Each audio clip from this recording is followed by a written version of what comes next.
gunakan kesempatan mendengarkan firman Tuhan. Kami berikan kesempatan untuk masuk dalam ruangan sebelum kita berdoa. Saudara-saudara yang ada di luar yang akan masuk mendengarkan firman, saya berikan kesempatan untuk masuk ke dalam ruangan.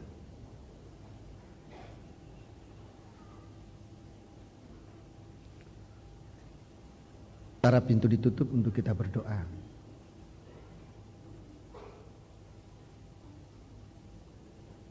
Mari kita bersama-sama masuk dalam doa.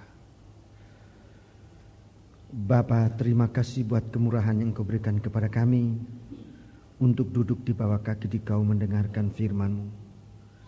Kepadamu kami arahkan pandangan kami untuk mengagungkan, memuliakan nama Dikau Bapa. Segala sesuatu yang bukan daripadamu ya Bapa, kami mohon kemurahan-Mu untuk usirkan dari tengah-tengah kami, bahkan dari dalam hati kami, dari pikiran kami, agar kami dapat memusatkan pikiran dan perasaan kami, hati kami untuk mendengarkan firman-Mu. Segala kuasa kegelapan yang sudah siap untuk mengganggu kami, Tuhan, kami panggil nama Engkau buat usir dia. Di dalam nama Tuhan Yesus Kristus, segala roh jahat, setan, kami ikat, kami perintahkan kamu semua. Dalam nama Yesus pergi, darah Yesus yang berkuasa. Saatnya tiba kami akan mendengarkan firman-Mu ya Bapa. Biarlah urapan Roh-Mu yang suci menguasai seluruh kehidupan kami Bapa. Agar waktu yang kami gunakan berguna untuk mendengarkan firman-Mu. Terima kasih berikan kami pengertian akan firman-Mu. Agar kami kembali dengan berkat daripada-Mu. Dalam nama Yesus kami sudah berdoa. Haleluya. Amin.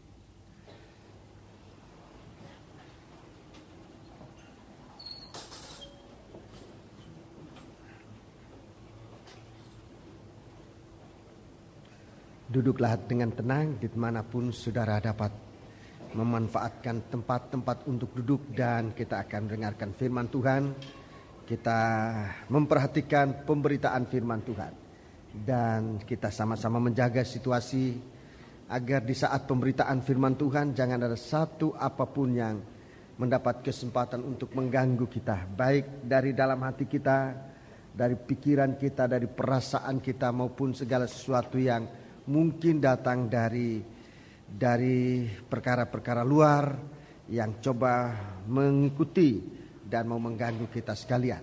Suatu kerugian besar kalau saat pemberitaan firman Tuhan kita tidak dapat konsentrasi dengan sebaik-baiknya. Itu sebabnya duduklah dengan tenang di saat ini, dimanapun saudara berada, saudara-saudara yang berada di luar karena tugas dan sebagainya. Saudara-saudaraku berdoa, dan biarlah firman Tuhan dapat disampaikan dengan sebaik-baiknya. Puji Tuhan. Saya menyampaikan salam sejahtera dan selamat berbahagia dalam menerima sabda Tuhan dalam nama Tuhan Yesus Kristus. Hari ini adalah minggu pertama untuk bulan November, dan ini berarti kita hanya dalam satu minggu ini, dalam satu bulan ini kita dalam persiapan untuk pelaksanaan kebaktian minggu pertama nanti yang akan diadakan di Jakarta sudah semakin mendekat. Sehingga kita sudah harus benar-benar siap dalam segala-galanya. Saudara-saudara BP semakin sibuk dan banyak hal-hal yang mereka selesaikan. Sidang jemaat yang berdoalah, tingkatkan doa ini dengan setia, doa dengan roh dan dengan kebenaran. Rantai puasa agar tetap berjalan sebagaimana direncanakan, dan biarlah Tuhan yang menetapkan bagi kita sekalian. Sebab semua ini merupakan hal-hal yang penting yang menentukan keberhasilan kita dalam melaksanakan tugas pelayanan yang Tuhan percayakan kepada kita adalah bagaimana kita mengambil waktu untuk berada di bawah kaki Tuhan sebelum kita masuk dalam pelayanan. Bulan ini, sepanjang bulan ini kita masih gunakan, dan pada bulan gunakan untuk persiapan, dan pada bulan Desember yang akan datang tanggal 1 tepat kita sudah akan berangkat ke Jakarta merupakan rombongan, sementara saudara-saudara yang lain sudah berangkat lebih dahulu karena mempersiapkan hal-hal yang sangat penting dan makan waktu Sehingga kita dalam hal ini perlu saling mendoakan, saling menguatkan. Kalau kita melihat suatu kesalahan, jangan kita malah memberikan kata-kata yang bisa melemahkan. Kita memberikan masing-masing support satu dengan yang lain agar kita benar-benar dikuatkan. Puji Tuhan. Dan besok di tempat ini pada sore hari jam 5:30, saudara-saudara yang akan ke Jakarta, baik dia masukkan diri sebagai panitia, sebagai BP dan sebagainya, seluruh rombongan yang sudah mempersiapkan diri, yang mempunyai rencana untuk ikut, baik yang sudah mendaftar atau yang belum mendaftar tapi ingin ikut, saya mohon besok kita akan berkumpul di sini sebab kita mulai tingkatkan pelayanan untuk bulan ini. Pelayanan kita tingkatkan agar saatnya nanti kita masuk pada pelaksanaan di tempat yang sudah disiapkan di Jakarta. Kita benar-benar sudah dalam kesiapan penuh. Sebab itu saya mengundang saudara-saudara besok untuk bisa berkumpul di tempat ini jam 5:30 sore. Dan saya akan menyampaikan hal-hal yang perlu kita ikuti dan kita laksanakan sesuai dengan firman Tuhan. Dan kita berdoa supaya segala pengarahan itu bukan dari manusia. Dan manusia ini hanya dipakai oleh Tuhan untuk mengucapkan kata-kata. Tetapi firman itu datang dari Tuhan. Itulah yang akan mengarahkan kita, mempersiapkan kita untuk sesuatu kemantapan dan kekuatan. Untuk kita bisa melakukan tugas. Para imam-imam, sangkor, hrupkor, sreku, BP dan seluruh jajarannya yang dari sampai yang paling berada di lapangan, agar besok kita semua berkumpul. Bahkan semua peserta, biar dia tidak masuk BP atau musik atau sangkor, semua peserta saya mohon supaya ikut. Sebab di sana kita tidak dilayani, di sana kita semua melayani. Jadi sidang jemaat ini di sana semua kita nanti akan melayani. Melayani apa saja yang Tuhan percayakan kepada kita sekalian. Sementara beberapa saudara-saudara merupakan satu rombongan dari antara kita, sebagian kecil rombongan dari antara kita akan ke Jakarta pada tanggal 13 dan tanggal 14 November ini untuk baik menjemput Om Toteis dari negeri Belanda dan Bapak Nene Ramiantos dari Manila, dan juga akan mengadakan pertemuan dengan pimpinan-pimpinan gereja yang ada di Jakarta berkaitan dengan baik pelaksanaan kebaktian Natal Persekutuan Kabar Mempelai di Jakarta maupun untuk pekerjaan-pekerjaan selanjutnya. Saya merasa bahwa perkara ini satu hal yang sangat penting. Saya sudah berbicara dengan Bapak Dirjen dan Bapak Dirjen sangat menyetujui rencana ini dan dia berusaha untuk hadir pada tanggal 14 dalam pertemuan. Sehingga saya mohon doa dari sidang jemaat supaya dalam pertemuan ini benar-benar melahirkan segala sesuatu yang menguntungkan pekerjaan Tuhan, menguntungkan perkembangan pelayanan kita, sidang jemaat seluruhnya, baik di kota-kota di Indonesia ini maupun perkembangan secara internasional. Saya memohonkan sungguh-sungguh bantuan doa dari saudara-saudara sekalian, saudara-saudara yang setia dengan doa syafaat, saudara-saudara sebagai pendoa syafaat yang tidak kelihatan seperti seorang yang berkhotbah dia kelihatan, tapi saudara pendoa syafaat tidak kelihatan, tetapi kekuatan yang ada pada saudara-saudara itu luar biasa. Jangan kendorkan doa syafaat saudara untuk pekerjaan Tuhan, untuk hamba-hamba Tuhan, untuk banyak hal, untuk panitia baik Surabaya maupun panitia yang di Jakarta, dan juga saudara-saudara kita yang lain yang ada di Jakarta yang bersama-sama dalam satu kesatuan hati melayani pekerjaan Tuhan.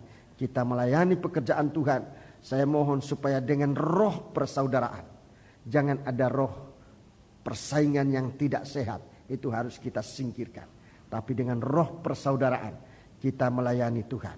Orang-orang tua, para ibu-ibu yang banyak berdoa dalam hal ini, ucapan terima kasih saya sampaikan kepada saudara ibu-ibu, bapak-bapak yang dalam tubuh tidak bisa lagi giat seperti anak-anak muda, tetapi doa bapak-bapak, ibu-ibu, opa, oma itu sangat dapat dirasakan oleh setiap pribadi yang masuk dalam laga perjuangan ini. Tuhan memberkati bapak-bapak, ibu-ibu sekalian. Puji Tuhan. Mari kita akan lanjutkan pemberitaan firman Tuhan. Kitab Wahyu pasal yang pertama. Biar setiap mata memandang akan penampilan Kristus di hari-hari ini. Setiap kali Tuhan ditampilkan. Zaman dulu kala Tuhan menampilkan diri dalam mimpi. Dalam berbagai-bagai cara. Sampai dalam permulaan gereja, zaman gereja ini Tuhan menampilkan diri dalam penglihatan-penglihatan seperti yang dialami oleh Rasul Yohanes di Pulau Patmos. Tetapi Rasul Paulus sebagai salah seorang rasul yang dipakai oleh Tuhan, yang pernah diangkat Tuhan sampai ke langit yang ketiga. Langit ketiga dalam tabernakel ini bicara ruangan maha suci untuk memandang sesuatu yang tidak terucapkan. Sesuatu yang tidak terucapkan dengan kata-kata manusia. Dia menulis dalam surat Ibrani, dia katakan, tetapi pada akhir zaman ini Tuhan akan menampilkan diri di dalam anaknya. Anaknya ini adalah firman yang menjadi manusia.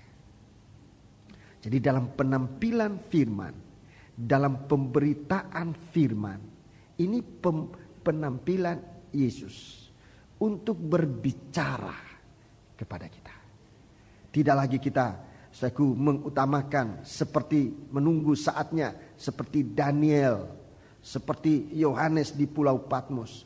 Tetapi sekarang pengalaman Daniel dalam mimpi, pengalaman nabi-nabi yang lain dalam ilham, pengalaman dari Yohanes, Rasul Yohanes di Pulau Patmos, itu kita bisa alami di dalam pemberitaan firman. Sebab Tuhan janjikan itu. Jadi kalau kita mau, saudaraku, ingin mengetahui segala sesuatu yang Tuhan sediakan kepada kita dalam pemberitaan firman. Dari kesaksian banyak orang, banyak saudara-saudara, saya bisa melihat, saudaraku, bahwa dalam pemberitaan firman Tuhan ditampilkan. Baik saudara yang secara langsung bisa datang, seakan bertatapan muka dengan saya sebagai pemberita firman. Dan banyak saudara-saudara yang, saudaraku, hanya mendengar dari kaset, dari suara saja. Saudaraku, mereka bisa mengalami suatu atau beberapa banyak kuasa Allah mereka alami dalam kehidupannya. Ada berapa saudara yang mereka bersaksi. Orangnya saya belum pernah ketemu dengan dia, dan dia juga tidak kenal saya secara pribadi. Tetapi dia mengalami kuasa Allah. Saya menjadi tahu, bahwa ini bukan perkataan dari manusia, seorang manusia, apalagi semacam saya, bukan. Itu firman Tuhan yang diucapkan. Tuhan pakai mulut saya, Tuhan pakai sikap-sikap saudara sekalian. Kita dalam satu kesatuan untuk menampilkan Kristus buat mengerjakan pekerjaan ajaibnya sebelum kedatangan Yesus Kristus yang kedua kali. Itu sebabnya, saudaraku, roh persaudaraan ini dalam pelayanan pekerjaan Tuhan harus kita peliharakan. Saudara-saudara, sidang jemaat yang merindukan firman Tuhan itu sangat membantu pembukaan firman. Firman ini bukan dari manusia, bukan diajarkan oleh manusia, tapi firman itu datang dari Tuhan. Kalau sidang jemaat merindu, saudaraku, bahwa persoalanmu terjawab, bukan jawaban yang biasa, tapi jawabannya mengandung kuasa. Berdoa supaya firman Tuhan disampaikan dalam setiap perkara, dalam setiap hal.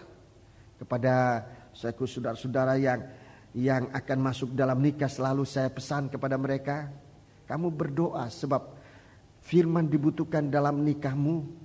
Kalau kamu tidak minta firman, saya tidak bisa berkhotbah apa-apa.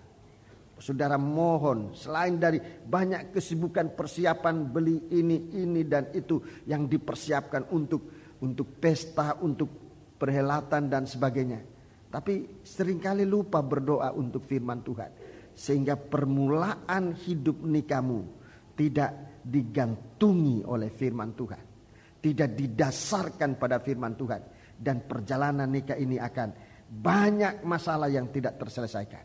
Sebab itu saya selalu anjurkan kepada mereka dalam setiap temu wawancara untuk mereka berdoa sungguh-sungguh.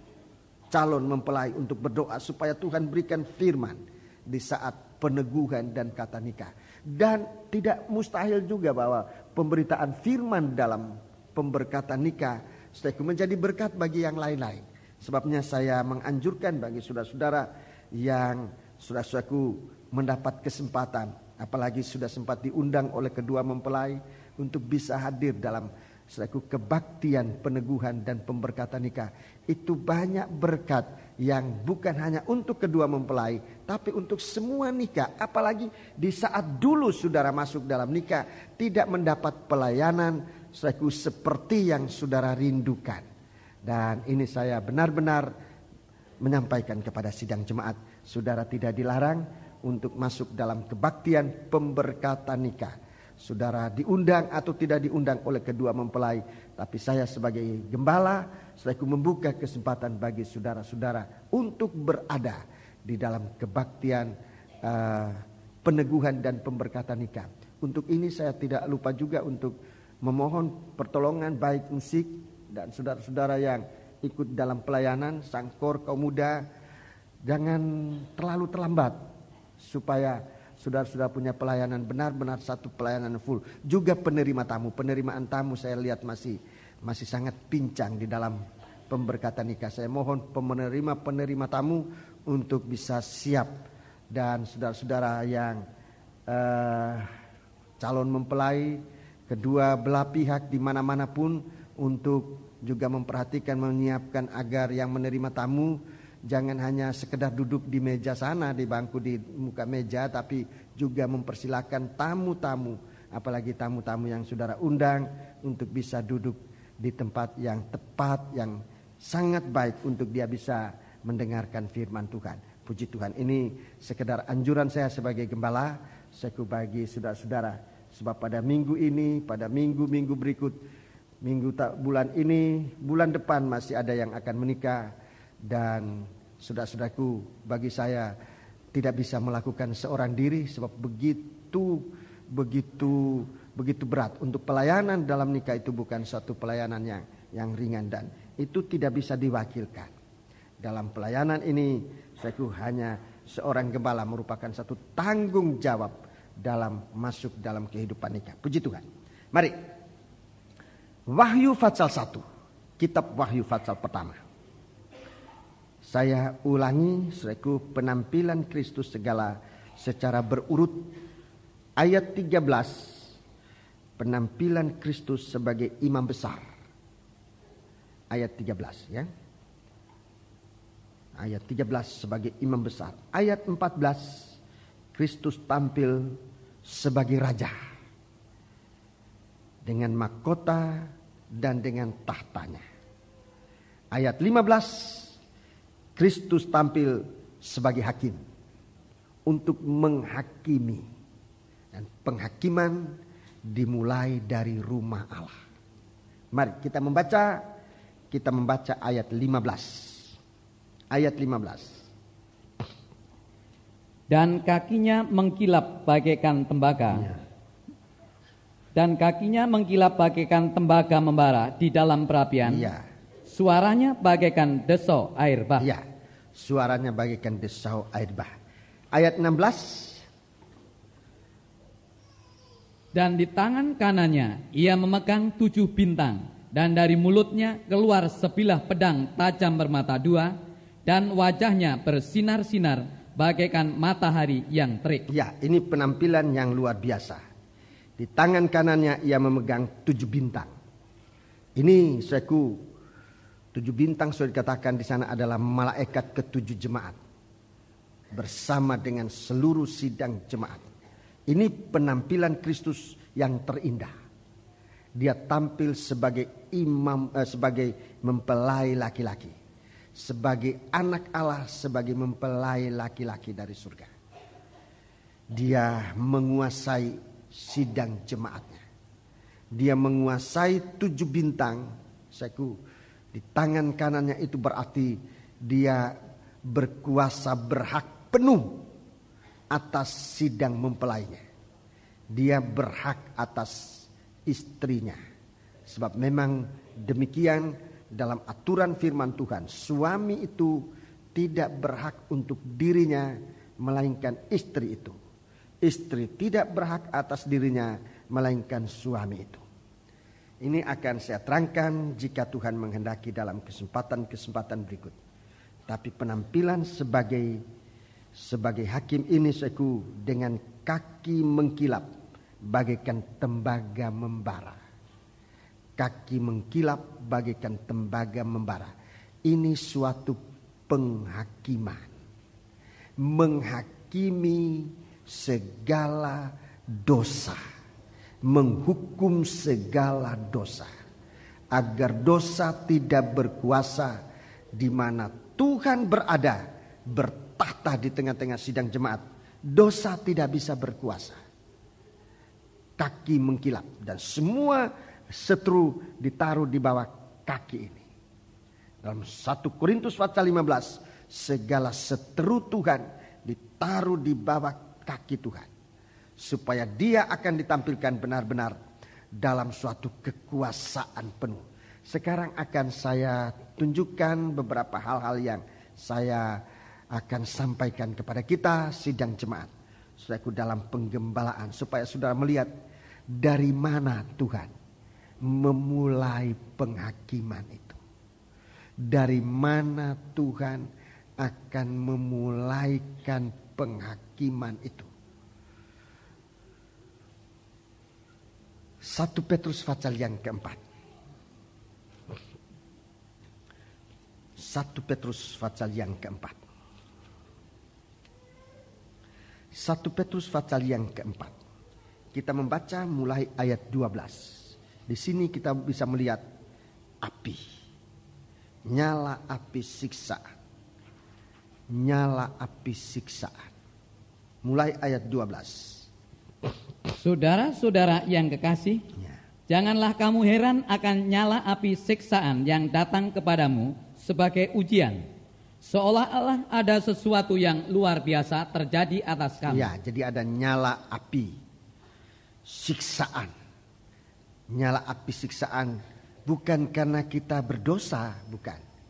Tetapi akan datang saatnya, Tuhan sudah sampaikan kepada kita, ada datang saatnya kita disiksa, kita dibenci tanpa sebab.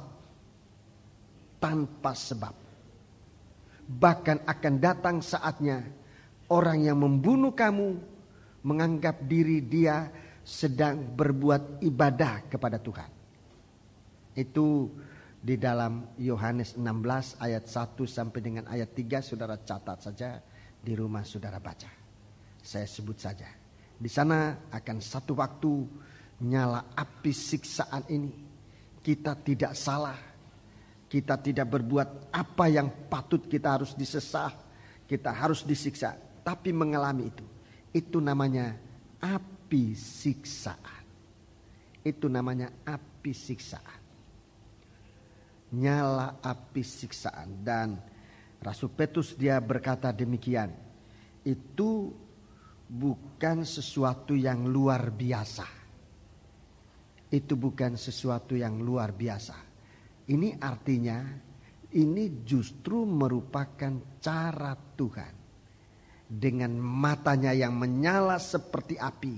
Dia sedang menyucikan sidang jemaat.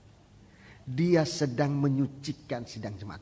Dia sedang memasukkan suatu sinar. Sebab dalam api salah satu unsur yang ada di dalam api adalah sinar. Salah satu unsur yang dikeluarkan oleh api adalah sinar. Ada 3 unsur utama dalam api. Yang pertama, dalam api itu ada panasnya. Dia mengeluarkan panas.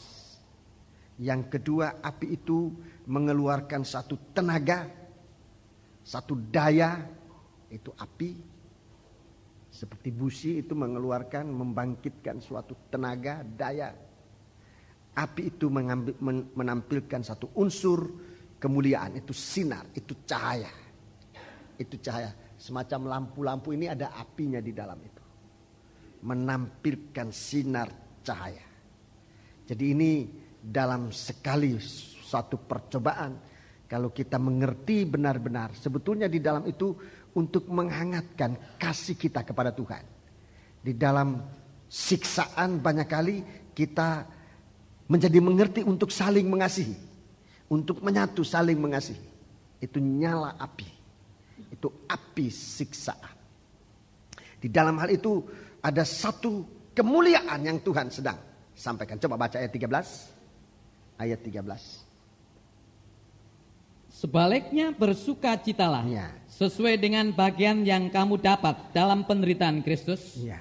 supaya kamu juga boleh bergembira dan bersukacita pada waktu Ia menyatakan kemuliaannya. Ya, jadi nyala api ini sebetulnya Tuhan sedang mempersiapkan kita. Kalau kita lihat ada nyala api, Tuhan sedang mempersiapkan kita untuk hari kedatangannya. Untuk hari kedatangannya. Terus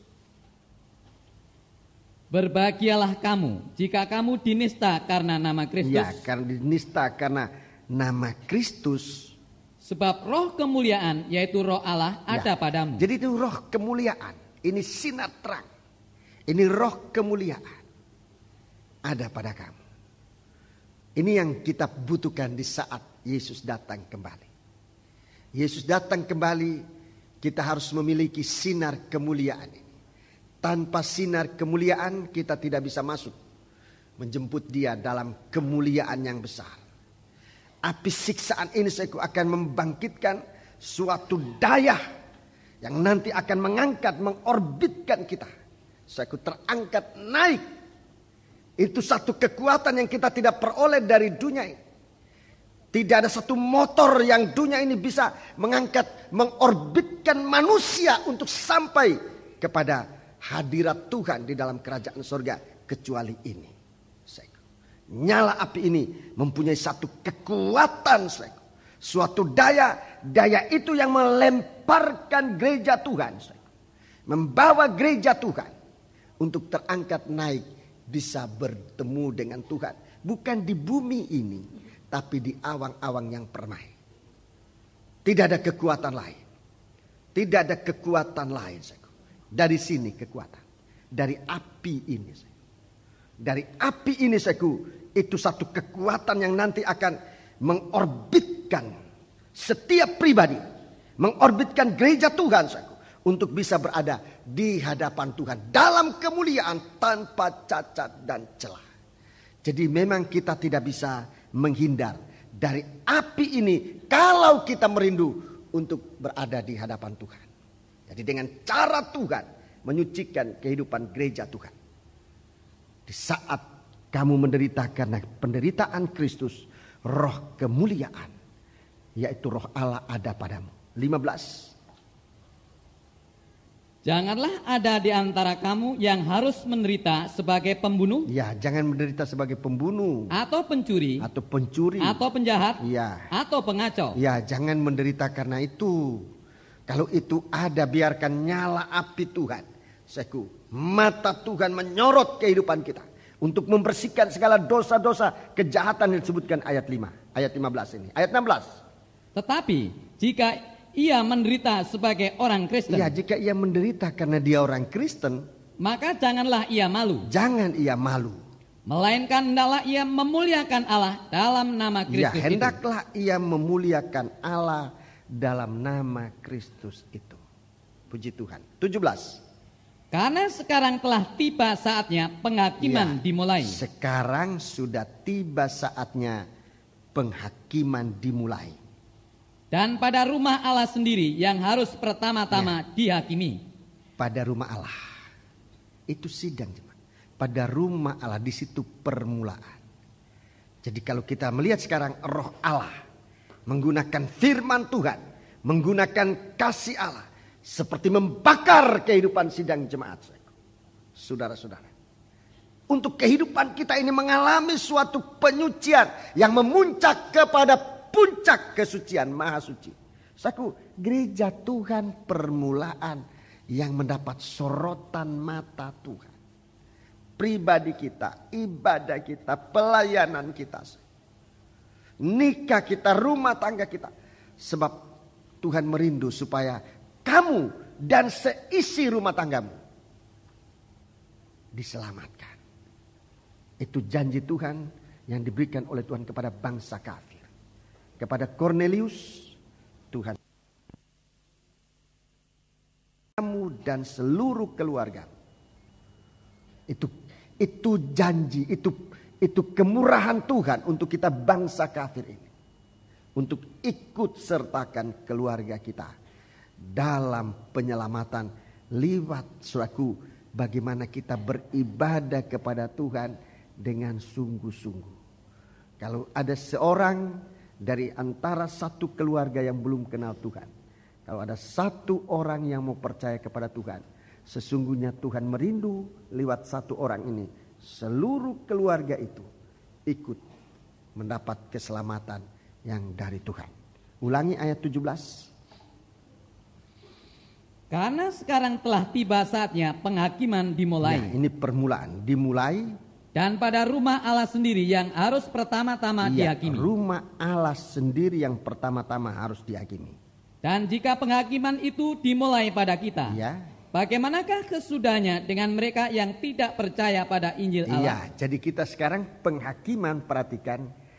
Penghakiman yang bisa dalam bentuk di sini katakan suatu penderitaan sebagai orang Kristen, itu dalam pengertian kita sedang disucikan. Yang dihakimi di sini adalah segala dosa, perbuatan dosa itu dihakimi supaya kita dilahirkan, ditampilkan sebagai orang yang suci seperti Kristus adalah suci, untuk menerima kemuliaan seperti Kristus dimuliakan. Jadi permulaan sekarang ini adalah dosa ini. Dalam gereja Tuhan dosa ini sedang dihakimi. Ini sekarang permulaan. Tuhan mau menyatakan dia sebagai hakim yang menghakimi. Dia lebih dahulu menghakimi dosa-dosa ini. Dia mempunyai kaki yang bagaikan tembaga membara di dalam apian. Dia menghakimi, dia menghancurkan segala seteru yang membuat anak-anak Tuhan berdosa. Dia mau sucikan, itu lebih dahulu. Jadi cara Tuhan menghakimi saudaraku adalah mulai dengan menghakimi dosa ini. Yang kita terlibat dalam penghakiman dosa itu artinya kita ngaku. Sekarang ini masa mengaku dosa. Sekarang itu penghakiman dengan mendengarkan firman Tuhan yang begitu keras, atau teguran atau cambuknya Tuhan. Itu sistem penghakiman Tuhan. Dia memberikan firman, itu sebenarnya sudah cukup. Itu api dari Tuhan. Firman yang merupakan percikan darah, itu bagaikan api yang sedang menyucikan kita. Sebenarnya itu sudah cukup. Kalau kita dengar firman Tuhan dan kita terima, kita percaya, itu dosa tidak bisa hidup. Tapi kalau kita ragu terhadap firman, dosa mempunyai kesempatan untuk hidup. Lewat akal kita, lewat hati kita, lewat perbuatan kita. Begitu kita bimbang terhadap firman, itulah pintu yang bisa digunakan oleh dosa untuk masuk dan berkembang biak di dalam akal kita, di dalam hati kita, dalam perbuatan kita. Dan kita tidak disucikan. Firman Tuhan itu. Tetapi kalau dengan firman Tuhan kita masih ragu, Tuhan masih mengasihi kita, dia datang dengan teguran yang keras, lebih keras lagi. Tapi kalau teguran itu kita tidak mau, maka saatnya ini yang paling akhir, ini yang terakhir. Tuhan datang dengan cambuk, api itu makin membesar. Nyala api itu makin membesar. Dia datang dengan cambuk. Tapi kalau cambuk ini pun tidak digunakan, maka kesudahannya. Ayat yang ke-17, dan jika penghakimi dimulai pada kita. Jadi kalau firman kita tidak mau, teguran kita sudah tidak mau, cambuk pun kita tidak mau perhatikan, itu sudah merupakan suatu nyala api. Dan katakan jika penghakiman itu dimulai pada kita. Sekarang bagaimana bagaimana kesudahannya dengan mereka yang tidak percaya pada Injil Allah. Inilah orang yang menolak firman, menolak teguran, menolak ini teguran dan nasihat yang jalan bersama, menolak cambuknya Tuhan. Dia, saudaraku, yang tidak percaya Yesus akan datang sebagai hakim. Di sini dia datang sebagai hakim yang maha adil. Dia hakim yang maha adil. Dia akan menghukumkan bukan karena dia jahat, tetapi karena kamu sudah menolak cara Tuhan untuk menyelamatkan. Lebih dahulu dia datang dengan kasih karunia, dengan kemurahan. Orang berdosa, dia mengaku, dia percaya dan mengaku, dia diampuni. Ini kemurahan Tuhan. Ini kemurahan Tuhan. Sekarang ini, saudaraku, kita disucikan. Kita dihakimi dengan kuasa kemurahan Tuhan. Kita orang berdosa yang sebenarnya hukuman kita harus mati. Tapi kalau kita datang percaya dia, mempercayakan diri kita kepada Tuhan, mengaku keadaan kita, dia menyatakan kemurahannya bagi kita. Dia ampuni kita, saudaraku. Dia sucikan kita. Tetapi kalau ini dilibatkan, kalau kemurahan kasih karunia ini dilibatkan, maka dia akan datang pada kesudahannya. Kesudahannya dia akan datang sebagai hakim, perhatikan, maha adil. Maha adil artinya manusia itu dihukum bukan hanya karena dia berbuat dosa, tetapi karena dia menolak pengampunan yang disediakan oleh Tuhan. Adil. Jadi lebih dahulu kesempatan untuk dibebaskan, tetapi kalau dibebaskan dia tidak mau, dihukum. Tuhan sudah adil. Kamu sudah dapat kesempatan untuk dibebaskan. Kamu tidak mau dibebaskan. Sekarang hukuman akan datang. Jadi hukuman itu yang dikatakan hukuman yang sangat adil. Letaknya bukan menghukum hanya karena perbuatan dosa, tetapi karena menolak pengampunan Tuhan. Orang yang tidak percaya kepada Tuhan itu sama dengan menolak pengampunan, menolak keselamatan. Dan kalau dia harus masuk api neraka, Tuhan bukan artinya tidak adil, bukan artinya Tuhan jahat. Tuhan sudah menyatakan dia maha adil. Tidak ada lagi keadilan dari itu. Tadinya mau diampuni, kamu tidak mau diampuni, tidak mau diselamatkan. Jadi kalau kamu dihukum, bukan Tuhan tidak adil, Tuhan adil. Sekarang ayat 18. Ayat 18. Dan jika orang benar hampir-hampir tidak diselamatkan. Orang benar hampir-hampir tidak diselamatkan. Orang benar ini benar karena dibenarkan. Perhatikan sekalian, hampir-hampir tidak diselamatkan. Orang benar hampir-hampir tidak diselamatkan. Terus? Apakah yang akan terjadi dengan orang fasik dan orang berdosa? Ini orang yang tidak pernah mengalami percaya dan mengaku kepada Tuhan. Orang benar, perhatikan, orang benar hampir-hampir tidak diselamatkan. Saudaraku, saya ingin terangkan sedikit ini. Orang benar ini karena dibenarkan. Jadi benarnya orang ini karena dibenarkan. Kapan dia dibenarkan? Waktu apa? Waktu mana ia dibenarkan? Orang berdosa dibenarkan waktu ia datang percaya kepada Yesus dan mengaku dosanya kepada Yesus. Dan ini tidak usah berminggu-minggu, apalagi bertahun-tahun, berhari-hari pun tidak perlu, berjam-jam juga tidak perlu. Saat kamu dengar suaranya, saat kamu dengar suara firman Tuhan, di sana kita sadar, di sana kita percaya, di sana kita mengaku. Saat itu, detik itu kita diampuni oleh Tuhan. Kita dibenarkan oleh Tuhan. Kita menjadi orang benar. Tapi Rasul Petrus mengatakan ini bisa hampir-hampir tidak diselamatkan. Sudah benar, tetapi hampir-hampir tidak diselamatkan.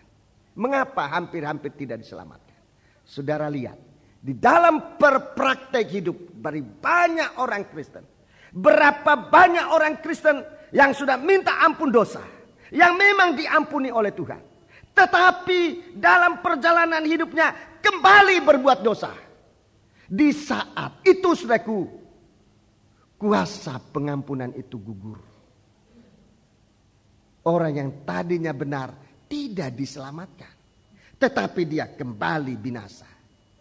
Saat orang yang benar itu dia berbuat dosa lagi, Nabi Yeskiel mengatakan di saat itu dia kembali menanggung dosa.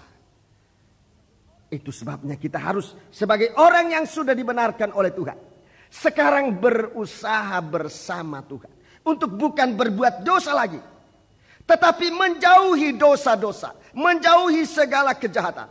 Biarkan kehidupan kita di bawah kaki Tuhan yang membara bagaikan tembaga dalam perapian. Segala dosa, mata Tuhan melihat segala dosa yang menggoda kita, yang menantang kita, itu dihanguskan oleh api penghukuman, penghakiman Tuhan. Sehingga kita tetap, saku, dalam bara api yang membara ini, saku, membuat hati kita menjadi hangat dengan kasih Tuhan. Jadi kita bukan berbuat dosa, tetapi makin hari makin kita membenci dosa. Nah, kalau sewaktu kita sudah sampai membenci dosa, dosa yang tadinya kita suka lakukan, dosa yang tadinya kita sangat gandrungi dalam kehidupan itu, saudara. Di saat kita lebih dekat kepada apinya Tuhan, lebih dekat kepada kakinya Tuhan, lebih kita merasakan panas hangatnya kasih Allah, saudaraku, kita akan sampai pada satu taraf, pada satu saat kita membenci dosa yang tadinya kita sudah lakukan. Itu artinya saudara bukan hanya diampuni, saat itu orang benar ini dilepaskan dari dosa, dilepaskan dari dosa. Nah ini, jadi sesudah diampuni jangan lengah. Sesudah kita mengaku dosa, ini banyak, terlalu banyak orang Kristen lengah akan menjaga kehidupan ini. Apalagi dia makin menjauh dari Tuhan, makin jauh dari hangatnya kasih Allah, makin jauh, dan memang itulah kecenderungan manusia. Begitu berbuat dosa, dia malah menjauh dari Tuhan. Sehingga saatnya dia berada benar-benar di luar sinar dari api kasihnya Tuhan, dia berada dalam kegelapan. Dalam kegelapan dia kedinginan. Dalam kegelapan dia berbuat banyak yang salah, banyak dosa. Dia jatuh dalam dosa. Itu sebabnya biar kita perhatikan ini. Begitu kita diampuni oleh Tuhan, masuk dalam kegiatan kasihnya Tuhan. Bagikan suatu tahta Allah yang bagikan kursi dengan roda yang berkobar-kobar. Begitu kita selesai diampuni oleh Tuhan, kita masuk dalam kegiatan, sedikitnya kegiatan dalam berhimpun bersama-sama. Sudah, dalam ibadah bersama. Suatu kegiatan supaya roda dari tahta Allah ini mengeluarkan api yang berkobar-kobar. Itu dalam Daniel pasal 7 ayat 9 dan ayat 10. Saudara catat, baca kembali di rumah. Jadi saudaraku, permulaan dari penghakiman ini, saudaraku, mulai dari gereja Tuhan. Ini tahta pengadilan Kristus. Menyucikan kita dari perbuatan-perbuatan. Tuhan mengadili kita. Menghakimi dalam arti segala dosa-dosa. Saudaraku, segala sesuatu yang berbunyi dosa itu dapat kita akui di hadapan Tuhan. Dan Tuhan akan menyucikan kita. Itu arti dari penghakiman pertama. Pada penghakiman yang disebutkan dia akan tampil dengan sebagai hakim yang maha adil. Itu menghukum. Menghukum orang yang tidak mau disucikan. Dan Rasul Petrus dia katakan, bagaimanakah kesudahannya.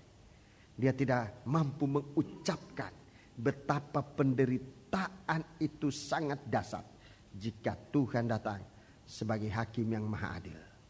Jadi lebih baik kita menerima Kristus sebagai hakim yang berkemurahan, yang berbelas kasihan. Dia mengampuni kita. Dalam kitab Injil Matius pasal 5 dikatakan, selama dalam perjalanan ini Lebih baik kita berdamai dengan lawan. Berdamai dengan lawan. Supaya kita jangan sampai pada pengadilan. Pada pengadilan hakim yang maha adil. Di sana nanti akan dihakimi dan akan dihukum. Segala dosa itu sudah merupakan hutang yang tidak terbayar. Dan tidak ada jalan lain. Melainkan hakim itu akan menyerahkan kepada petugas untuk memasukkan dia dalam penghukuman kekal sampai hutangnya diselesaikan. Dan itu berarti tidak pernah bisa selesai. Tidak pernah bisa selesai. Sebab itu hutang dosa. Berat-beratnya hutang merupakan uang dan sebagainya. Masih saja ada jalan pertolongan Tuhan kalau kita mau mengaku. Tapi kalau sudah hutang dosa, saudaraku, tidak bisa dibayar dengan apa.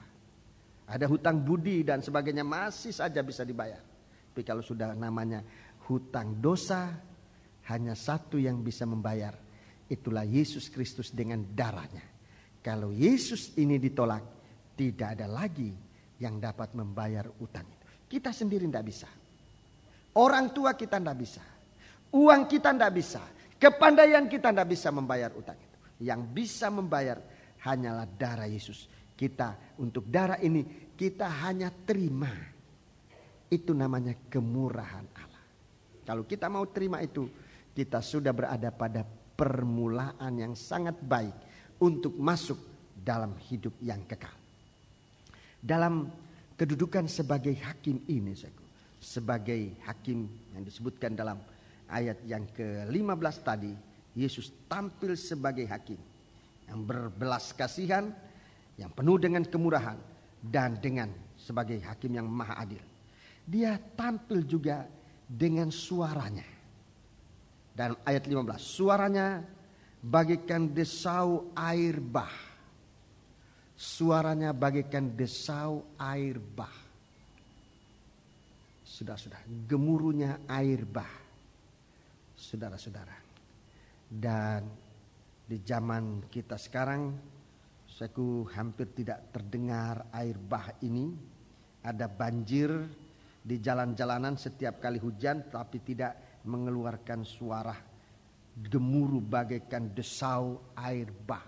Belum pernah terjadi, kita jarang mendengarkan itu, Saudaraku. Dan orang-orang yang berada di, kalau saudara pernah ke Niagara, mungkin ke Niagara, ke tempat air terjun, mungkin saudara bisa mendengar sedikit satu gambaran desau air bah, suatu gemuruh, dan air bah itu menghapuskan segala sesuatu. Air bah itu menghanyutkan apapun juga. Kehidupan kita disucikan kali ini dengan suara yang keras bagaikan air bah ini. Saudaraku, suara desau, suaranya bagaikan desau air bah ini, itu menyucikan kita. Desau air bah ini, saudaraku, menyucikan kehidupan kita dengan firman-Nya. Ini desau air bah. Menyucikan kehidupan kita dengan firman-Nya, saudaraku. Firman yang semakin menggemuruh. Firman Tuhan akan semakin menggemuruh, saudaraku. Jangan mikirkan, saudaraku, bahwa segala sesuatu menjadi sulit dan nanti suara firman Tuhan tidak akan dengar. Firman Tuhan semakin dekat harinya Tuhan akan semakin menggemuruh. Kalau sekarang kita mungkin mendengarkan firman Tuhan 1 jam, di hari kemudian bisa 2 jam. Bisa 3 jam. Sebab Tuhan sudah tunjukkan itu. Pada saat dia masih berada di bumi ini, dia menunjukkan bagaimana gemuruh air bah ini. Suara firman-Nya yang menggemuruh. Yang sempat memikat manusia begitu banyak. Bukan 15 menit, bukan 1 jam, bukan 2 jam. 3 hari 3 malam. 1 KKR yang luar biasa. 3 hari 3 malam, 4.000 orang berkumpul, 4.000 orang laki-laki. Tidak makan, tidak minum. 4 hari mereka ikut Tuhan. Dalam satu gemuruh suara firman Tuhan. Yang menghanyutkan segala penyakit. Segala cacat. Saudara bisa baca dalam Matius pasal 16. Catat aja Matius 16. Segala cacat itu, segala sakit, segala apapun, itu dihanguskan oleh desau air bah, oleh gemuruh dari firman Allah yang disampaikan. Itu akan terulang pada akhir zaman. Itu akan terulang lagi pada akhir zaman. Dan kita sekarang rasa-rasanya hujan ini sudah mulai menggemuruh, mulai turun. Mulai turun. Ini gerimis. Bulan Juli gerimis turun sedikit, nanti Desember turun lagi. Ini masih ada antara beberapa bulan. Dan satu waktu saudara, firman Allah akan menggemuruh. Untuk apa? Untuk persiapan gereja Tuhan disucikan, untuk menghanyutkan segala sesuatu, saudara. Segala sesuatu puing-puing yang masih berbekas. Dari sisa pembakaran api yang bagikan kaki yang bagikan tembaga menyala itu. Itu akan dibasuh oleh air ini. Sehingga kita akan ditampilkan dalam satu sinar kemuliaan yang sungguh-sungguh. Sesudah kita masuk pada pembakaran dengan api yang menyala-nyala ini, yang membara ini. Tuhan membasuh kita dengan firman. Agar kita ditampilkan tanpa cacat, tanpa celah di hadapan Tuhan. Tetapi cemerlang seperti Dia dalam kemuliaan. Ini firman Allah akan segera mengikuti. Firman Allah akan segera. Segala apa yang mengikat kita nanti, itu akan dihanyutkan oleh firman Tuhan. Supaya kita menjadi orang yang bebas. Sekarang masih banyak mengikat kita. Banyak. Saya kalau bicara ini, saya tidak bermaksud untuk memaksa seseorang. Tapi saya harus bicara. Masih banyak mengikat. Masih banyak. Dari perkara kecil. Ada, waduh saya tidak bisa ikut PPI. Kenapa? Aku tidak bisa tidur kalau tidak bantalku sendiri saya pakai. Bantal itu kan kecil tapi bisa mengikat. Aku makanku tidak bisa cocok dengan orang. Aku pekerjaanku, aku sakitku, kita sudah diampuni oleh Tuhan. Tetapi banyak hal-hal yang masih mengikat ini, saudaraku. Banyak hal, yang kesibukan, yang apa saja. Sekarang firman Tuhan datang. Untuk apa? Untuk melepaskan segala sesuatu dengan arus air bah ini, saudaraku. Segala sesuatu yang kena arus ini, itu akan dihanyutkan oleh Tuhan. Dan kita akan ditampilkan oleh Tuhan.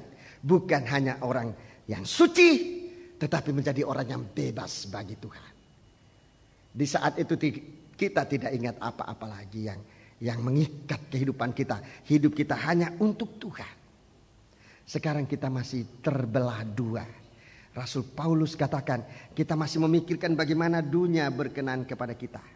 Dengan demikian hati kita terbagi dua. Tapi satu saat kita akan menjadi sebagai seorang perawan yang hanya memikirkan bagaimana Allah berkenan kepada kita. Kita mengarah ke sana. Kita mengarah ke sana. Jadi satu waktu, saudaraku, tidak ada satu hal lagi. Sebabnya, saudaraku, firman Tuhan akan menggemuruh. Sekarang mungkin masih bunyi gerimis, kletek-kletek mengganggu tidurnya kita. Tapi satu waktu dia akan bagaikan air bah menggemuruh. Dia akan menghanyutkan segala cacat celah kita. Segala sakit penyakit kita. Segala dosa kita. Segala ikatan-ikatan kita. Tidak ada lagi yang bisa mengikat kita. Sehingga kita benar-benar pada saat itu kita hanya bisa dihadapkan kepada Kristus. Sebagai satu kehidupan tanpa ikatan apapun juga. Kita bahagia di saat itu. Dan ini yang Tuhan mau kerjakan dalam kehidupan kita. Jangan ragu-ragu mendengarkan firman Tuhan. Kalau firman Tuhan mulai menggemuruh dan Tuhan akan pakai hamba-hamba Tuhan dengan keberanian penuh. Sebab gereja Tuhan perlu cepat dilepaskan dari segala ikatan. Waktu Yesus membutuhkan seekor keledai. Waktu Yesus membutuhkan seekor keledai. Bukan keledai liar. Bukan. Bukan keledai liar yang dipakai oleh Tuhan.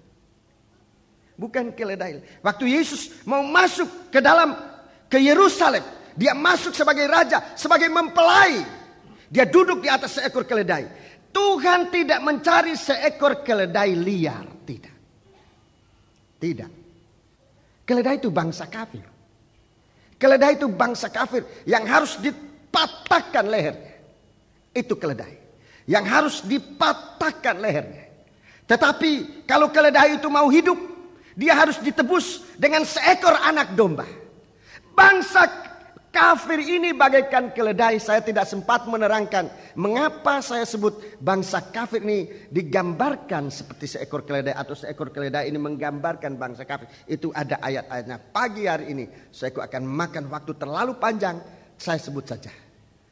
Keledai gambaran bangsa kafir yang harusnya dihukum. Dan kalau bangsa kafir ini mau hidup, dia harus mengalami penebusan dengan seekor anak domba. Anak domba itulah Yesus Kristus. Untuk apa keledai ini ditebus?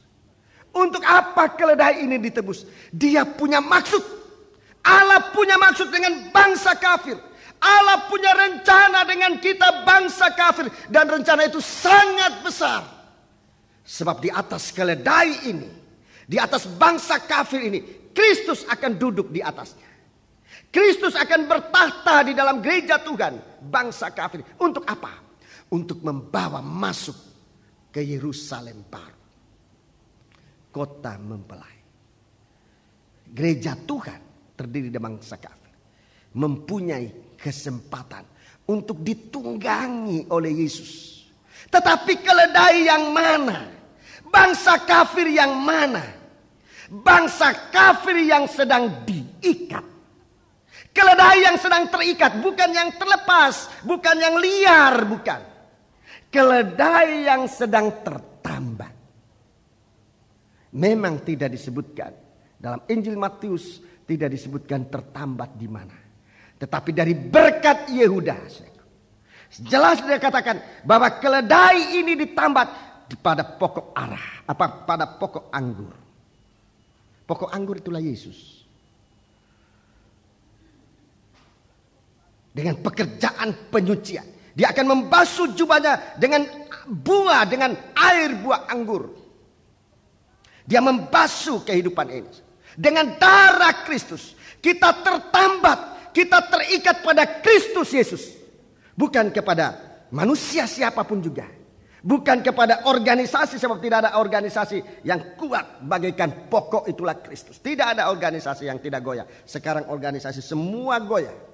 Semua ada masalah. Saudara masuk lihat semua organisasi. Oh, saya tidak senang di sini nih, ada kacau-kacau, ada goyah-goyah. Di sana mungkin lebih kacau lagi. Oh, tidak senang, mungkin pindah di sana. Di sana akan sudah menemukan lebih kacau lagi. Begitu banyak sebab dia bukan pohon anggur. Pohon anggur itulah Yesus Kristus. Di situ kita harus menambatkan diri kita. Dan ditambatkan, lepaskan keledai ini. Supaya bebas sesudah kita mengalami penyucian. Sampai saatnya kita merasakan kita dibutuhkan oleh Tuhan. Kalau penyucian kita sudah sampai dengan tugas yang Tuhan percayakan kepada kita. Tuhan akan panggil siapa yang akan kuutus. Itulah saatnya. Kalau kita merasa panggilan Tuhan. Itulah saatnya kita masuk dalam tugas yang lebih besar. Sesudah kita disucikan oleh Tuhan, kita akan masuk dalam tugas yang lebih besar. Kali ini kita akan ditunggangi oleh Yesus. Masuknya ke Yerusalem.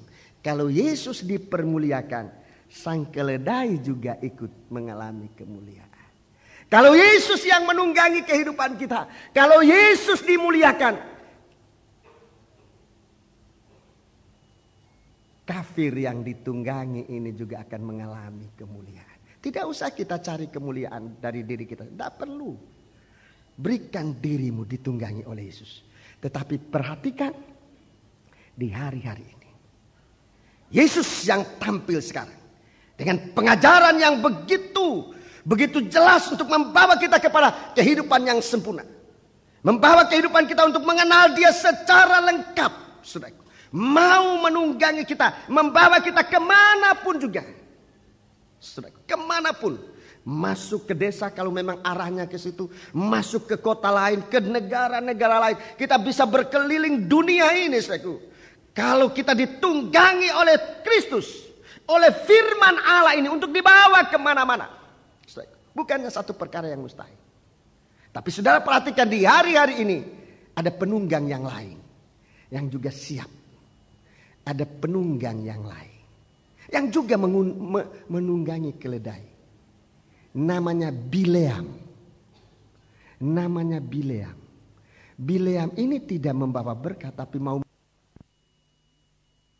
perjanjian baru, baik dalam surat Petrus maupun kemudian di kitab Wahyu. Nanti dalam pemeriksaan kitab Wahyu pasal 2 kita akan lihat ini ajaran Bileam, ajaran Nikolaus, tapi yang lebih tepat ajaran Bileam. Bileam ini pernah menunggangi keledai. Bileam ini pernah menunggangi keledai. Kita sebagai bangsa kafir, mendapat suatu sorotan mata. Dua pasang mata. Mata Kristus yang menyoroti kita.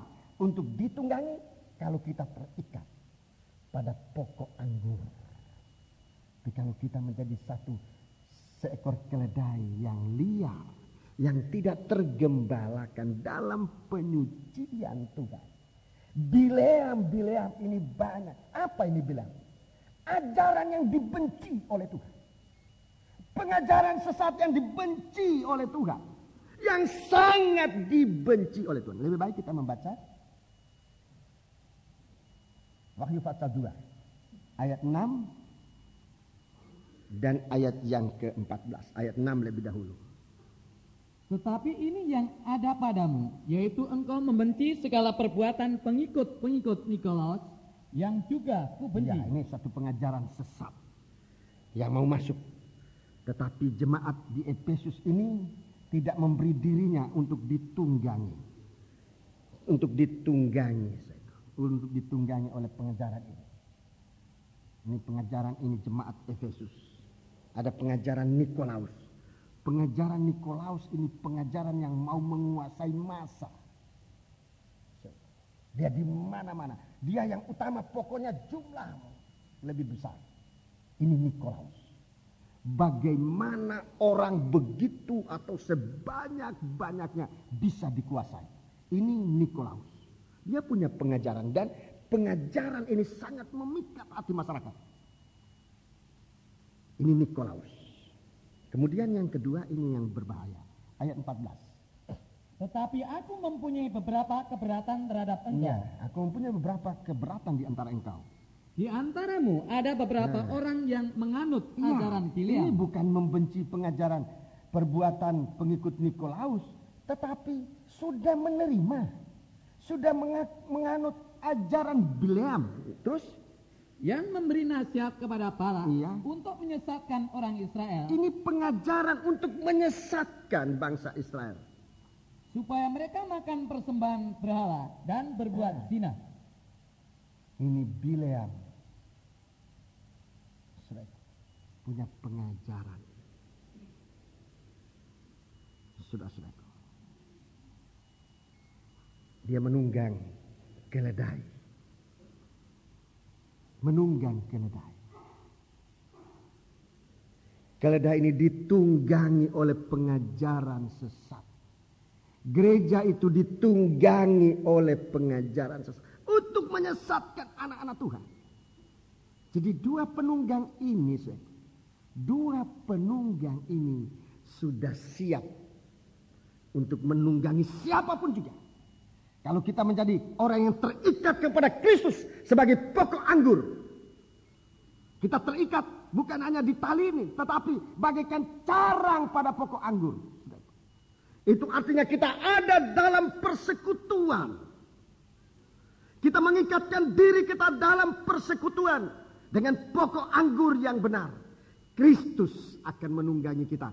Arahnya ke Yerusalem baru, saudaraku, untuk memuliakan Tuhan. Hosana, Hosana, dia yang datang dalam kemuliaan.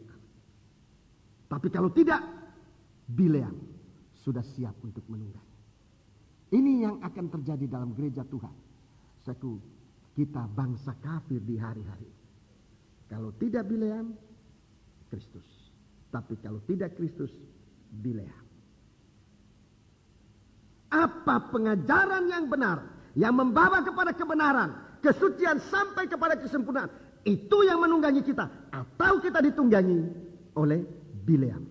Pengajaran untuk menyesatkan, yang juga dibenci oleh Tuhan. Sebab Tuhan akan berperang. Kristus akan menjadi lawan dari gereja semacam itu. Demikian juga ada padamu orang yang berpegang kepada ajaran pengikut Nikolaus. Sebab itu bertobatlah. Jika tidak demikian, aku akan segera datang kepadamu dan akan memerangi mereka dengan pedang yang di mulutku ini. Itu dalam ayat yang 15, 16, pasal yang kedua. Jadi kita lihat saudaraku, bagaimana arah penghidupan kita ini. Kita mau disucikan oleh Tuhan. Di satu waktu, air yang besar, gemuruh air ini yang sekarang sedang melatih kita.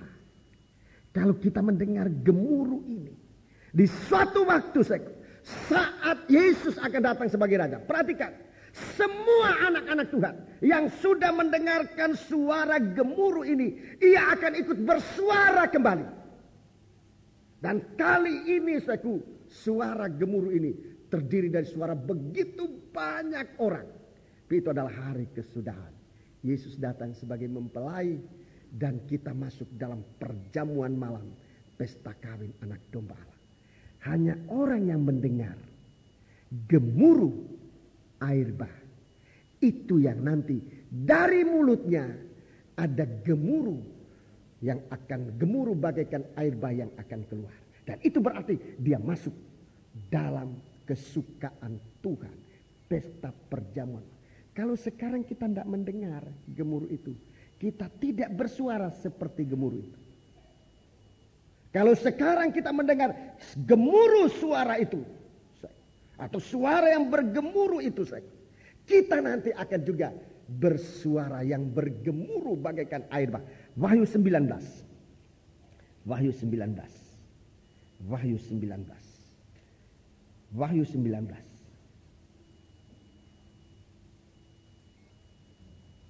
Ayat 5 dan ayat 6. Ayat 5 dan ayat 6. Maka kedengaranlah suatu suara dari takhta ya, itu. Ada suara, ini sumber. Ada suara dari takhta. Pujilah Allah kita, ya. Hai kamu semua hambanya. Hai kamu semua hambanya. Hamba ini orang yang berbeban. Terus? Kamu yang takut akan dia, baik kecil maupun besar. Ya, siapapun juga, kalau sekarang ada istilah kamu orang besar, pendeta kecil, sebetulnya ya saya bagaimana? Ada yang besar, ada yang kecil. Hamba yang besar, yang kecil. Bersukacitalah kamu. Hai kamu yang takut akan dia, pujilah Tuhan. Ayat 6.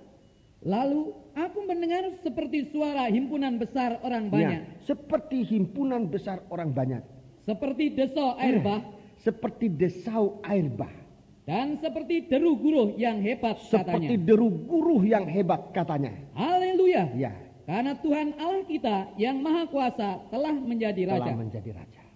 Jadi arah dari penunggangan ini ke Yerusalem untuk mengangkat, untuk menampilkan Kristus sebagai raja. Tetapi dia juga sebagai mempelai. Coba baca ayat 7. Marilah kita bersukacita dan bersorak-sorai dan memuliakan dia.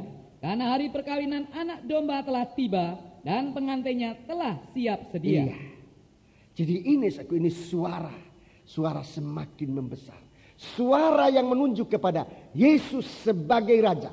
Yesus Tuhan yang datang sebagai raja. Yesus Tuhan sebagai raja yang akan menjadi mempelai laki-laki. Suara itu akan makin membesar, akan makin mengguruh. Saudara, bagaikan desau air bah kita ini. mendengar suara itu. Dan suara itu akan keluar kembali dalam satu kesatuan. Himpunan besar orang banyak. Himpunan besar orang banyak. Itu sebabnya kita sedang dilatih. Hari-hari ini kita sedang dilatih dalam kegerakan suara ini.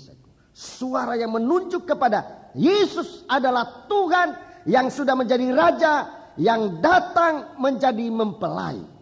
Ini suara yang sedang menggemuruh sekarang ini. Ini suara yang sedang menggemuruh sekarang ini. Yang harus kita perhatikan baik-baik. Untuk apa suara ini menggemuruh? Ini suara disebutkan dalam ayat 5. Suara itu datang dari tahta. Dari tahta Allah. Suara itu datang dari tahta Allah. Dari dalam kerajaan surga. Bagaikan air yang mengalir. Bagaikan air yang datang, saudaraku, dari tempat yang sangat jauh. Amsal 25 ayat 25. Amsal 25 ayat 25. Sudah lihat, saudaraku. Ini bobotnya dari pengajaran mempelai. Ini suara yang datang. Ini berita yang datang dari negeri jauh. Bagaikan air yang memberikan kesejukan di dalam kita sekalian. Amsal pasal 25. Ayat 25 gampang kita ingat itu. Amsal 25 ayat 25. Seperti air sejuk bagi jiwa yang dahaga. Seperti air sejuk. Jadi sekalipun air bah, tapi dia penuh kesejukan. Bagaikan air sejuk bagi jiwa yang dahaga. Demikianlah kabar baik dari negeri yang jauh. Demikian kabar baik. Kabar baik. Kabar mempelai. Kabar baik. Dari negeri yang jauh. Sejauh kerajaan surga. Ini kabar datang dari negeri yang paling jauh. Dari kerajaan surga. Diturunkan ke bumi. Dia turun bagaikan desau air bah. Dari tempat yang maha tinggi. Ke lembah yang paling dalam. Ke lembah yang paling kotor. Satu jeram yang paling dasar. Begitu menggemuruh. Tetapi dia air sejuk bagi jiwa yang dahaga. Demikian kabar baik. Kabar kesukaan. Kabar penyucian. Kabar keselamatan. Kabar penyempurnaan. Kabar mempelai. Yang datang dari negeri yang jauh.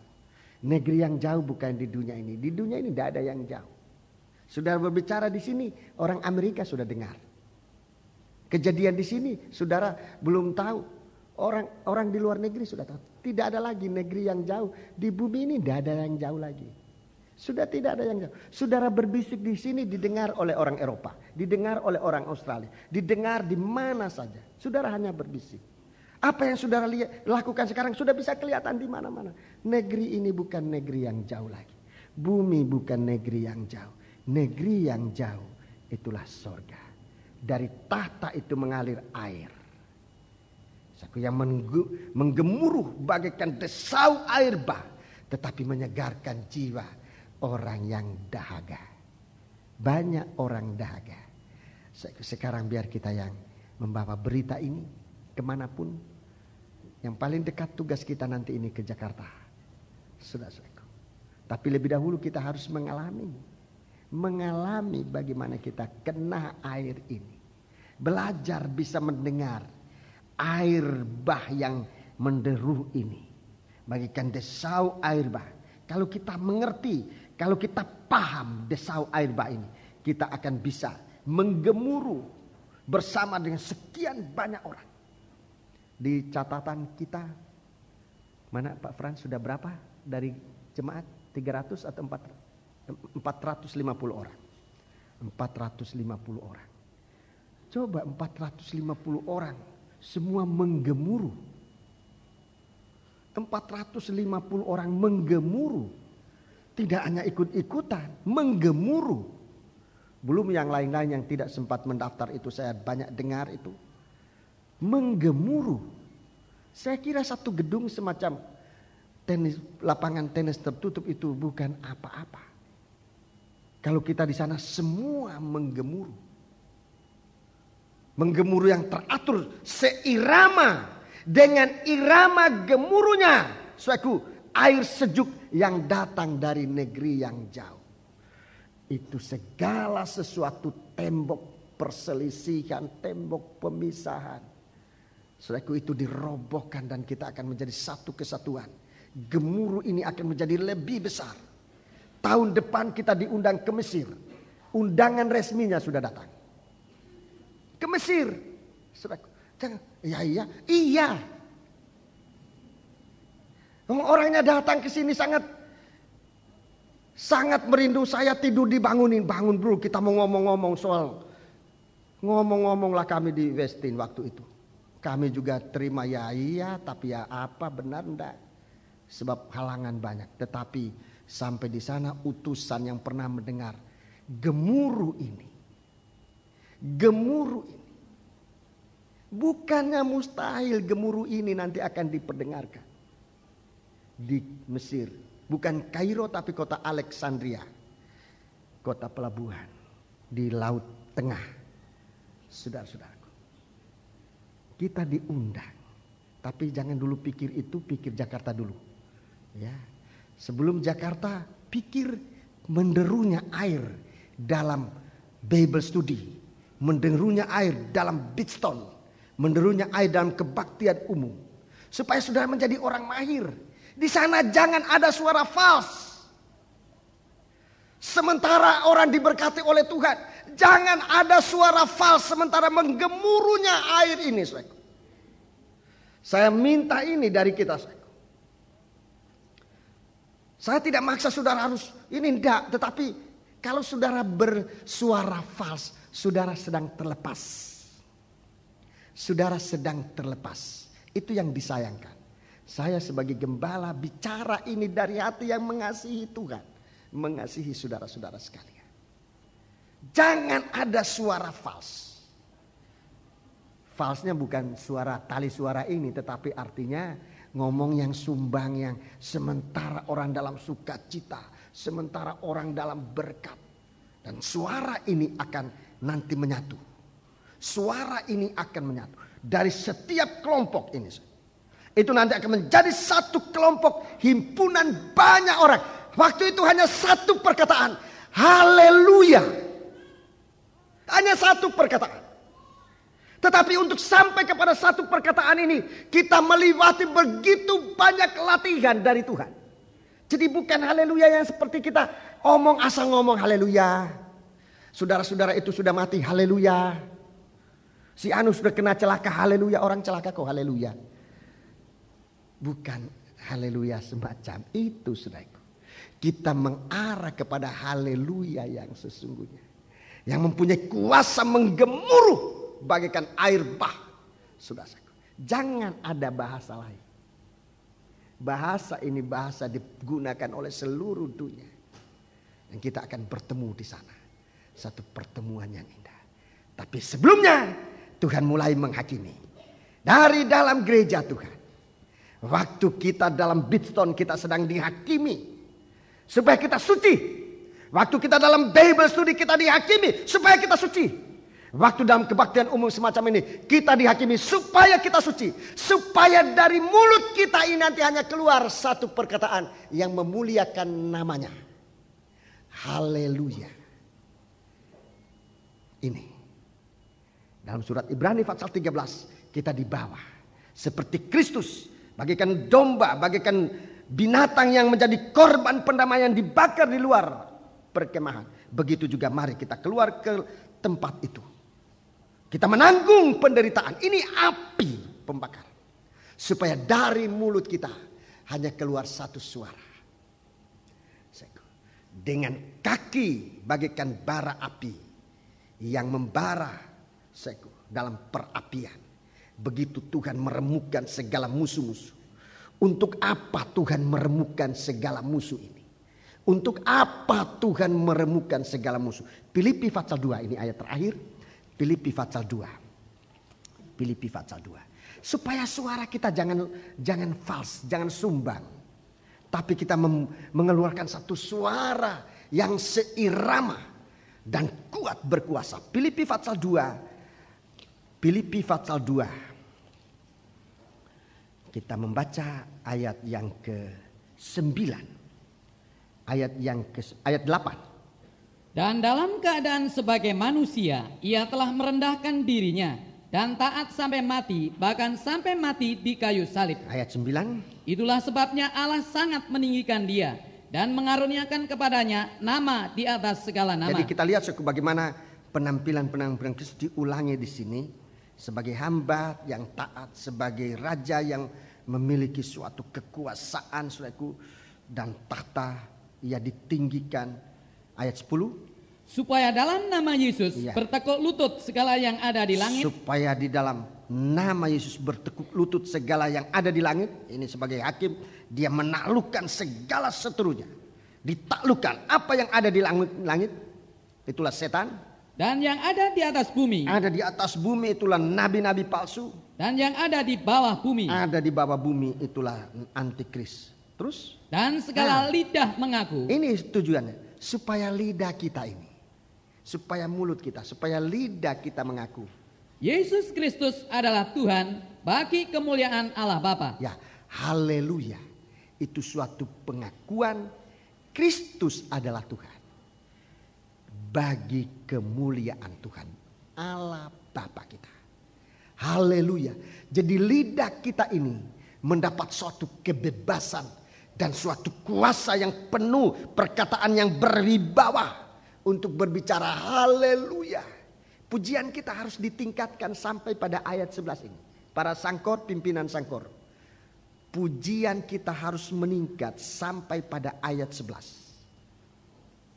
Tapi lebih dahulu segala yang mengikat kita itu harus dikalahkan dengan 2 kaki yang membara bagaikan api membara dalam perapian.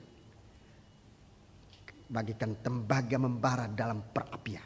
Segala sesuatu dosa disingkirkan. Kita sedang dilatih oleh Tuhan hari-hari. Untuk masing-masing lidah yang mengaku. Dan ini dalam satu kesatuan ucapan. Hanya satu perkataan. Haleluya. Oh puji Tuhan. Saya sangat merindukan. Kalau di dalam perkumpulan itu. Lidah ini ikut tercatat di dalamnya. Tapi sekarang kita diajar oleh Tuhan. Kita sedang dilatih. Lidah ini berbicara apa? Lidah ini berbicara apa? Kita sedang dilatih oleh Tuhan. Untuk lidah kita ini dibasuh oleh Tuhan. Dengan air bah. Untuk menyejukkan hati yang dahaga. Hati yang dahaga saudaraku. Hati yang dahaga dirasakan lebih dahulu. Dari keringnya lidah ini. Itu harus kena air ini. Lidah ini harus dibasuh. Lidah ini harus dibasuh. Supaya kita tidak bersalah dalam segala sesuatu. Kalau lidah ini sempat dibasuh. Kalau kita sudah benar dalam perkataan. Tuhan katakan itu orang sempurna. Kita belum sampai di situ. Tapi firman Tuhan mengajar kita untuk belajar bicara dari firman. Jangan dari sakit hatinya orang. Jangan dari sakit hatinya kita kepada orang. Jangan. Mari kita belajar menyucikan lidah ini. Kita bangkit berdiri, kita melakukan nyanyian haleluya 12 kali. Haleluya 12 kali. Ada di nomor haleluya, haleluya, haleluya.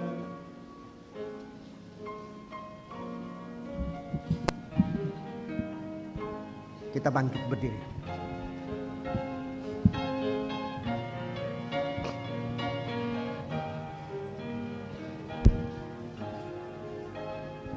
Haleluya, haleluya,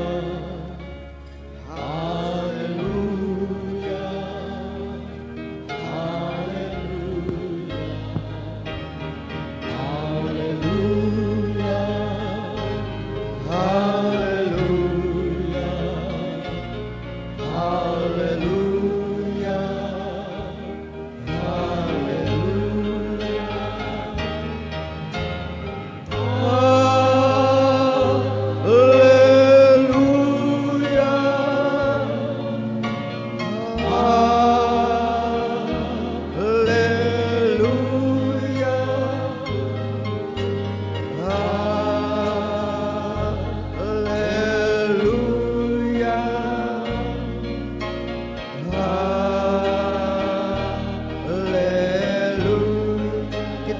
dengan penuh kesadaran.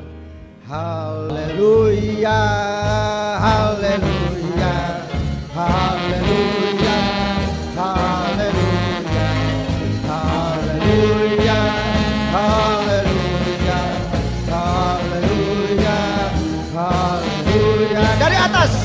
Haleluya, haleluya, haleluya, haleluya, haleluya, haleluya, haleluya, dari atas. Haleluya, makin menggemuruh. Haleluya, oh haleluya, haleluya, haleluya, dari atas. Haleluya, haleluya, haleluya, haleluya, haleluya, haleluya, haleluya, haleluya, haleluya. Kor, kor, haleluya, haleluya, haleluya.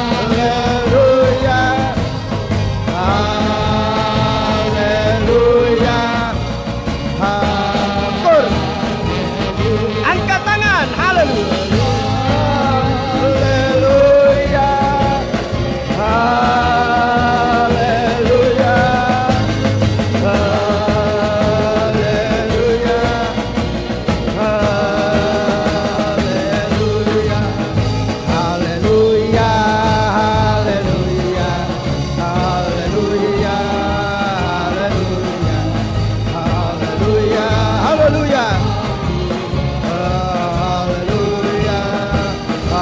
haleluya, haleluya, haleluya, oh